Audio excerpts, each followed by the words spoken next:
എന്നല്ലേ? ഇത് കാണുമ്പോൾ ചിലപ്പോൾ നിങ്ങൾ വിചാരിക്കും വീട്ടിലുള്ള എല്ലാ ബൾബും അടിച്ചു പോയെന്നുള്ളത്. അങ്ങനെയല്ല, ഒരു ബൾബ് എൻ്റെ കയ്യിൽ കിട്ടിയ സമയത്ത് എനിക്ക് ഒരുപാട് ബൾബ് കത്തുന്ന പോലത്തെ കുറേ ഐഡിയാസ് കത്തിയിട്ടുണ്ടായി.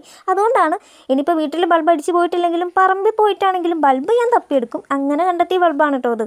അപ്പോൾ ഈ ഒരു യെല്ലോ കളർ അടിച്ചു കൊടുത്ത സമയത്ത് ഏകദേശം എന്താ ഞാൻ ഉണ്ടാക്കാൻ പോകുന്നതെന്നുള്ളത് ഐഡിയ കിട്ടിയിട്ടുള്ള ആൾക്കാരുണ്ടെന്നുണ്ടെങ്കിൽ ആ കമൻറ്റ് സെക്ഷനിലൂടെ ഒന്ന് പറഞ്ഞേക്ക് കേട്ടോ.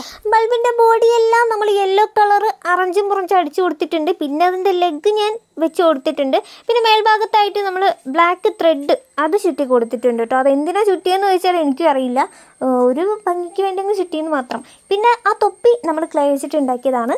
പിന്നെ ഒരു ക്യൂട്ട്നെസ്സിന് വേണ്ടിയിട്ട് താഴെ ഒരു സംഭവം കൂടെ വെച്ച് കൊടുത്തിട്ടുണ്ട്. പിന്നെ നമ്മുടെ കളറിങ് അത് നമുക്ക് ഇഷ്ടമുള്ള പോലെ അടിച്ചു കൊടുക്കാം കേട്ടോ. അപ്പോൾ ഇത് കാണുമ്പോൾ തന്നെ നിങ്ങൾക്ക് മനസ്സിലായിട്ടുണ്ടാവും ഞാൻ എന്താ ഉണ്ടാക്കി വന്നിട്ടുള്ളതെന്നുള്ളത്. അപ്പോൾ നമ്മുടെ താറാവ് കുഞ്ഞിന് എന്ത് പേരിടും എന്നുള്ളത് നിങ്ങൾ കമൻറ്റ് സെക്ഷനിലൂടെ പറയാം കേട്ടോ. പിന്നെ ഒരു ലൈക്കും സബ്സ്ക്രൈബൊക്കെ ചെയ്ത് പോയിക്കൂടെ.